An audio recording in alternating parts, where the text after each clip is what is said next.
Hello everybody, welcome to High Priestess 7777। कैसे हैं आप सब लोग। मैं आ गई हूँ एक और फ्रेश रीडिंग के साथ, और आज की रीडिंग में हम देखेंगे कि डू दे मिस यू। क्या आपके पर्सन आपको मिस करते हैं, रिगार्डलेस आप लोगों की सिचुएशन क्या है। ये रीडिंग सबके लिए ओपन है, तो आप लोग जिस भी सिचुएशन में हैं, लव इंटरेस्ट होना बहुत ज़रूरी है, और ये देखना कि आपके पर्सन आपको मिस करते हैं या नहीं। कांटेक्ट हो, नो कांटेक्ट हो, व्हाट्सो एवर, क्या वो आपको मिस करते हैं या नहीं। ये टाइमलेस, जनरल और कलेक्टिव रीडिंग होगी। जब कभी भी आपकी नज़र से गुजरेगी तो ये आपका उस वक्त का मैसेज होगा। मैसेज वही लीजिएगा जो लगे आपको अपनी सिचुएशन से मैच करता हुआ। टैरो में ये मैसेजेस आए हैं, सब आपने अपने ऊपर इम्पोज नहीं करने, और इनकी बेसिस पर कोई फाइनल डिसीजन भी नहीं बनाना। हमेशा अपनी प्राइवेट रीडिंग लें, मुझसे लें या किसी और से लें, और जब आपको तसल्ली हो जाए कि आपने तमाम इन्फॉर्मेशन गैदर कर ली, तभी आप किसी कंक्लूजन पर पहुँचें। देखते हैं जनाब कि क्या आपके person do they miss you, do they miss you. Focus on your person, close your eyes, take a deep long breath. Do they miss you, खड़ाक से 3 फटाफट कार्ड्स आ गए हैं, और a thinking women, appreciation and storm warning. Okay, जो सवाल आपके माइंड में इस रीडिंग के थ्रू है, वही चीज़ आपके पर्सन के माइंड में आपके लिए है। द थिंकिंग वुमेन, आपके पर्सन आपको मिस करते हैं, फॉर श्योर मिस करते हैं, और मिस करते हुए उनके माइंड में आपका एक इम्प्रेशन और एक इमेज आता है। वो इमेज इस तरह का आता है कि एक तो आप बहुत नॉलेजेबल हैं, बहुत ही इवॉल्विंग हैं, आपने अपनी एवोल्यूशन से अपने आप को बहुत बेटर पर्सन बनाया है। आपको जब भी याद करते हैं तो आपकी ग्रोथ का सोचते हैं। जब कभी भी आपसे बात होती है, कितने दिन बाद भी बात हो, जैसे भी हो, तो उनको ये लगता है कि जब भी बात हुई है बिल्कुल ऐसा लग रहा है जैसे अभी ही पहली दफ़ा हुई है। दूसरा, हर दफ़ा आपका एक मोटिवेट करना, आपका उनको बकअप करना, ऑल्दो रिगार्डलेस आपकी ख़ुद की ज़िंदगी में क्या कुछ चल रहा हो, आप एक बहुत कॉन्टेम्पलेट और बड़े सेल्फ रिफ्लेक्टरी पर्सन भी हैं। Because with this thinking women, आपके पर्सन जब कभी भी आपको मिस करते हैं तो वो एक मिस्ट्री ज़रूर देखते हैं। उनको लगता है कि आप एक बड़ी मिस्ट्री होल्डर पर्सनैलिटी हैं। आपकी लाइफ में, आपके दिल में, आपकी सोचों में क्या है, nobody can read it. आप बहुत ज़्यादा जो मायने बातें करते होंगे, आपको आर्ट और लिटरेचर से बहुत लगाव होगा, कैलीग्राफी आपको बहुत ज़्यादा पसंद होगी, आप पेस्टल कलर्स पहनने के बहुत ज़्यादा शौकीन होंगे, और एक ख़ास किस्म का आपका अटायर होगा जो आप कैरी करते होंगे। आपको पुराने, जैसे ग्रीस में जो बिल्डिंग्स होती हैं पुरानी, ओल्ड रोमन एम्पायर टाइप वाली, आपको वो थिएटर या ऐसी चीज़ें देखने का, इन तमाम चीज़ों का बहुत ज़्यादा शौक़ होगा। बहुत ही एस्थेटिक सी, जैसे कहना चाहिए ना, आपकी पर्सनैलिटी है, बहुत ही खूबसूरत सी। और बस ये ज़रूर है कि जब कभी भी वो आपके बारे में सोचते हैं तो उनको लगता है कि आपकी ज़िंदगी में उदासी है। आप सब कुछ होने के बावजूद, चेंज लाने के बावजूद, ग्रो होने के बावजूद, तमाम चीज़ों के बावजूद भी आप कहीं ना कहीं उनको ये इस बात का एहसास दिला देते हैं, या शायद उनको ख़ुद ही इस बात का एहसास होता है कि वी आर नॉट टुगेदर। ऐसी बात है। बट जब वो कभी भी आपको मिस करते हैं, क्योंकि मिस तो करते हैं फॉर श्योर, और जब मिस करते हैं तो आपका तारीफ़ करना, आपका प्रेस करना, आपका छोटी छोटी सी बातों पे स्पॉन्टेनियस तरीके से जो मायने अंदाज में कोई जुमला कहना, ये चीज़ें उनको बहुत ज़्यादा जो है ना वो स्पार्क करती हैं। बट ये ज़रूर है कि आप दोनों के दरमियान कुछ ऐसी बात ज़रूर हुई है जिसने बहुत सारी चीज़ों को, अच्छी यादों को, अच्छी बातों को, हर दफ़ा एंड में कोई ऐसी बात आप दोनों के दरमियान ज़रूर हो जाती है जो कि इस बात का एहसास आप दोनों को दिला देती है कि we cannot be on one page. हम एक पेज पर कभी भी नहीं हो सकते, चाहे कमिटमेंट की फॉर्म में, चाहे पार्टनर्स की फॉर्म में। यानी जब कभी भी वो आपके बारे में सोचते हैं तो एकदम से, जैसे कहते हैं ना, तूफ़ानी वाली बात, कोई ऐसी चीज़ हो जाती है कि जैसे साइक्लोन आ जाएगा, तूफ़ान आ जाएगा। तो ये बहुत चीज़ें डिफरेंट हैं जब कभी भी आपके बारे में सोचते हैं, क्योंकि मिस तो करते हैं। अगर ये कहा जाए कि मिस नहीं करते, तो वो फ़ेज़, वो टर्मोइल फ़ेज़ ज़रूर याद आता है जिसकी वजह से ये नौबत आ गई कि मिस करो। अगर हालात नॉर्मल होते, मामलात नॉर्मल होते, पार्टनरशिप नॉर्मल होती, तो ऐसा होता नहीं। जो सबसे ज़्यादा खूबसूरत बात है आपकी मिस करने की, वो आपका हौसला देना, आप जिस तरीके से इनको बकअप करते होंगे, आप जिस तरीके से इनको प्रेस करते होंगे, इनको वो चीज़ आपकी बहुत पसंद आती है और ये बात वो बहुत शिद्दत से जो है ना, जिसे कहना चाहिए, महसूस करते हैं। एक और जो सबसे बड़ी बात ये है कि ये आपसे झूठ नहीं बोल सकते। जब कभी भी आपको मिस करते हैं, आप इनको कहीं ना कहीं से कांटेक्ट कर लेते हैं, आपको पता चल जाता है, आप इनकी एनर्जी वाइब पिक कर लेते हैं, या बहुत सी ऐसी चीज़ें जो कि क्लेम कर सकती हैं आपकी साइकिक एबिलिटी कि ये आपको इस वक्त मिस कर रहे हैं। तो ये बात ये अच्छी तरीके से जानते हैं, ख्वाब में आ जाते होंगे, कोई ड्रीम देख ली, कुछ ऐसा कर लिया, तो इनको लगता होगा कि इसने मुझे पकड़ लेना है, इसने भांप लेना है कि मैं इसको इस वक्त याद कर रहा हूँ या मैं इसको इस वक्त याद कर रही हूँ। मुझे कमेंट सेक्शन में और प्राइवेटली भी इतना लोग मैसेज करके बोलते हैं ये बात कि मुझे इतनी शिद्दत से याद आ रही है, तो क्या इस वक्त वो मेरे बारे में सोच रहे होंगे? हाँ, ऐसा होता है, बिल्कुल होता है, और बिल्कुल ऐसा फ़ील हो रहा होता है। कुछ लोग कहते हैं कि मेरे दिमाग से ये पर्सन ही नहीं निकल रहा, तो क्या मैं भी उसके दिमाग से नहीं निकल रही होंगी?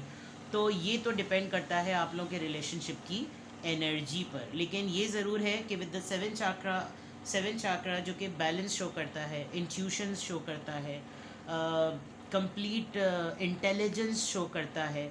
आपकी इंटेलिजेंस के आगे ये झूठ नहीं बोल सकते, और इनके बहुत से झूठ पकड़े गए हैं।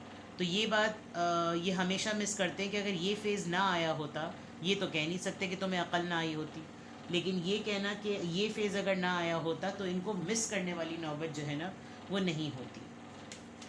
कहीं कहीं आपके पर्सन जब आपको मिस करते हैं तो उनको एक ये गुमान होता है कि जैसे आपकी भी कैफियत वही है, जो कि मैं इस लेडी के ना फेस से बहुत रीड कर रही हूँ कि इतनी खूबसूरत पर्सनालिटी होने के बावजूद भी आप इस लेडी का फेस देखें तो एक उदासी है इसके चेहरे पर। तो ये आपके पर्सन जब आपको मिस करते हैं तो वो आपको मिस करते हुए वाइब ही ऐसी भेजते हैं कि आपको ये एनर्जी वाइब जाए कि मुझे तुम्हें याद करते हुए तकलीफ़ होती है। तो फिर आप चाहे कितनी ही खूबसूरती से ग्रो क्यों ना कर रहे हों, एक उदासी आपके ऊपर तारी हो जाती है। Let's see, do they miss you? Do they miss you? Queen of swords, Libra, Gemini, Aquarius and the emperor. Alright, yes, आप दोनों के दरमियान कोई ऐसा स्टॉर्म वार्निंग मोमेंट आया है, और ये एक ऐसी हिला देने वाली तूफ़ानी किस्म की वो थी धमकी, जिसको कहने स्टॉर्म वार्निंग, एक एक ऐसा मोमेंट था, क्योंकि इस बात का रिग्रेट तो है। आपके पर्सन जब आपको याद करते हैं, आपने इनको ना कुछ ज़्यादा ही, जिसे कहते हैं चिक्की के झाड़ होते हैं ना, चक्की के झाड़, पता नहीं किसी का झाड़ होता है, उस पर आपने बहुत अपने नॉर्म्स पे कॉम्प्रोमाइज़ भी किया इस रिलेशनशिप में रहते हुए। और हो सकता है एक टाइम आया हो जब आपने इतना दिया, उसके बाद आपने लिटरली, जिसे कहना चाहिए ना, आपने फिर अपनी ही तलवार उठा ली होगी कि भाई जब मैं दुनिया को डंडे की नोक पे, जूते की नोक पे रख सकता हूँ, ये रख सकती हूँ, तो फिर तुम किस खेत की मूली। एंड विद द एम्परर ये चीज़ इनसे शायद या तो डाइजेस्ट नहीं हुई, या इनको ये लगा कि ये तो कभी मेरे साथ होगा नहीं। आप दोनों का एज डिफरेंस भी नज़र आ रहा है। और then when you shut your doors, आपने जब अपने दर बंद किए, आपने प्रेस करना बंद किया, देन दिस पर्सन रियलाइज़ कि ये तो मामला उलट पुलट हो गया है। तो आप दोनों ही काफ़ी हेड स्ट्रॉन्ग लग रहे हैं, और एक वक्त आया है आप दोनों के दरमियान जब आप लोग फीलिंग्स एक्सप्रेस करने में रिज़र्व हो गए, तब ये चीज़ें ज़रा ज़्यादा नोटिस में आई और आपके पर्सन आपको मिस करने लगे हैं। 7 of cups, alright, okay, the star card, ये ज़रा बोल्ड इमेज है। आप सेलिब्रिटी हो सकते हैं, या आपके पर्सन सेलिब्रिटी हो सकते हैं। जब तक आप इनके साथ थे तब तक इन्होंने बहुत सारी दूसरी चीज़ों को प्रायोरिटी दी। फिर जब आपको लगा कि मैं प्रायोरिटी लिस्ट में टॉप पर नहीं हूँ, तो मुझे अपना काम करना चाहिए, एंड देन सडनली आपकी लाइफ में बूम आया। विद दिस बटरफ्लाइज ये एवोल्यूशन शो कर रही है। आपने कोई ना कोई ऐसा काम शुरू किया जिससे आपको पब्लिकली फेम मिला है। Celebrity, media person, podcast, broadcast, community कोई पेज, या कोई ऐसा फोरम जहाँ पर आपका काम, आपका टैलेंट जो है वो शोकेस हो सके। ऐसी कोई चीज़ आपने की जिसमें आपको एकदम से, जिसे कहना चाहिए ना, फेम स्काई रॉकेट हुआ। तो उस लिहाज से आपके पर्सन जो हैं, आपको जब उस जगह पर देखते हैं तो देन दे फाइंड के अरे ये तो मामला कुछ उल्टा हो गया। एंड आप हैं बहुत हीलिंग, आप हीलर टाइप पर्सन हैं, आपने अपने ऊपर भी बहुत काम किया है, और जब कभी भी आपको मिस करते हैं तो इनको खुद भी ये चीज़ बहुत सिग्निफिकेंटली फील होती है कि ये मेरी हीलिंग की रीज़न और सोर्स हुआ करता था या करती थी, ठीक है ना। And with the S of swords, जब कभी भी आपको मिस करते करते एक बहुत एक डिफरेंट से ऑरा में चले जाते हैं, तो इनको एकदम से लगता होगा कि लेट्स डू समथिंग, मैं कुछ ज़रूर करूँ, मैं कोई डिसीजन ले लूँ, मैं इसको ज़रूर बावर कराऊँ कि you are mine, you are still mine, you are mine. और जब कभी भी आपको याद करते हैं, मिस करते हैं, तो ये चीज़ इनको क्लेम करती है, इनको क्लिक करती है कि अब मुझे ऐसा नहीं करना चाहिए, अब मुझे बता देना चाहिए, अब मुझे बोलना चाहिए, इस तरह की चीज़। बिकॉज एम्परर से लग रहा है कि जैसे अब इनके लिए बोलना भी बड़ा मुश्किल काम है, बिकॉज एक तो एम्परर, अथॉरिटी, पावर और रूल करना, रिज़र्व रहना, अपना फ़ैसला सुना दिया, बस इस तरह की चीज़ें, और आप भी अब बिल्कुल उसी की तरह मिरर करने लगें। तो इनको होता होगा कि जब मुझे इतनी शिद्दत से याद आती है, जब कभी मुझे इसका ख्याल आता है, तो मैं बाबर इसको कराऊँ कि स्टिल यू आर माइंड, ठीक है ना। लेट्स क्लैरिफाई दिस कि यहाँ पर जब आपके पर्सन आपको मिस कर रहे हैं तो क्वीन ऑफ सोर्ड्स क्यों आया है, 4 ऑफ पेंटिकल्स, आपने एक्सप्रेस करना छोड़ दिया है, आप रिज़र्व हो गए हैं, आप अपनी सेविंग्स पर अपनी फीलिंग्स को कंट्रोल करते हैं, अब आप चुप हो गए, आप ऑब्ज़र्व ज़्यादा करते हैं, इतना ही बोलते हैं जितना सामने वाला पूछे, लेकिन आपके दिल में क्या है, आपके जज्बात में क्या है, आपकी प्लानिंग में क्या है, वो आप नहीं बताते हैं। तो ये चीज़ इसीलिए क्वीन ऑफ सोर्ड्स है, और क्वीन ऑफ सोर्ड्स की आपने कंडीशन ही कुछ इस तरह की रखी है। एम्परर कार्ड यहाँ पर क्यों आया है, please give me the answer. Wheel of Fortune, किस्मत और प्रायोरिटी, थर्ड पार्टी नज़र आ रही है, इन्होंने लिटरली शायद आपको किक ऑफ किया, और किक ऑफ करके इन्होंने किसी और को प्रेफरेंस दी। 7 ऑफ कप्स में ये भी पॉसिबिलिटी है, जिसकी वजह से इनको लगता है कि मैंने जिसकी वजह से इसको किक ऑफ किया, देखा भी नहीं कि अगर इसको ये कहीं मेरे हाथ से जा रहा है, पर्सन मुझसे छुट रहा है, तो इसका हाल क्या होगा, कैसे देखें। अगर ये इसको भी देखूं तो इसने ध्यान नहीं किया, और अगर इसको भी देखूं तो इसने हाथ ऐसा छोड़ा कि बिल्कुल भी नहीं पूछा, left out in the cold वाली बात। जबकि अपनी प्रायोरिटी अपनी किस्मत को दी, अपनी फॉर्च्यून को दी, मेरा टाइम है अभी, अगर मैंने इस झमेले में अपने आप को फंसाया तो मेरा फेम, मेरी तरक्की, मेरा करियर, मेरा पैसा, मेरा नाम, मेरा धाम, मेरी लक, सब चीज़ें जो ना इस वक्त रोल जाएंगी। तो इस वजह से भी इनको एक ये रिग्रेट फीलिंग आती होगी कि अपने पावर के टाइम पे, अपने रौब और दबदबे के टाइम पर इन्होंने आपको छोड़ दिया होगा किस्मत के चक्कर में। 7 ऑफ कप्स यहाँ पर क्यों आया है, नाइट ऑफ कप्स, ये इन ऑप्शंस की अपॉर्चुनिटीज़ को अवेल करने की वजह से आपसे शर्मिंदा हैं, और ये लिटरली आपको अपना कप ऑफ़र करना चाहते हैं कि जो भी हुआ, जैसा भी हुआ, मेरी भूल समझकर मुझे माफ़ कर दो। एस ऑफ सोर्ड्स, बल्कि हीलर का कार्ड, सबसे पहले स्टार कार्ड छुपा दिया था मैंने उस कार्ड को उसके बोल्ड इमेज की वजह से। स्टार कार्ड यहाँ पर क्यों आया है, क्वीन ऑफ वॉन्ड्स, आपने अपने आप को चेंज कर लिया, बदल लिया, अच्छी बात है। पता नहीं क्यों मैं जब से रीडिंग्स कर रही हूँ, मैं ख़ुद भी इस बात पे बिलीव करती हूँ, और मैं लोगों को भी एडवाइस करती हूँ कि वो था, क्या नाम है, दंगल का सीन था, हाँ, दंगल में आमिर खान जो है, उसकी बेटियाँ और ही होती है ना, तो जो सेल्फ वर्थ होती है और सेल्फ लव होता है ना, वो यही होता है कि वो बेटियां और ही होती हैं, तो उसको फिर कुश्ती सिखाने लगता है, तो बोलते हैं कि बेटियों को जो है ना, बेटियों का कहाँ रिश्ता आएगा, कौन इनको लेकर जाएगा। तो फिर वो अपनी बेटियों के लिए इतनी मोटिवेटेड स्टेटमेंट देता है कि मैं इनको ऐसा बना दूंगा कि लोग तलब करेंगे कि हमको अपनी बेटी दो।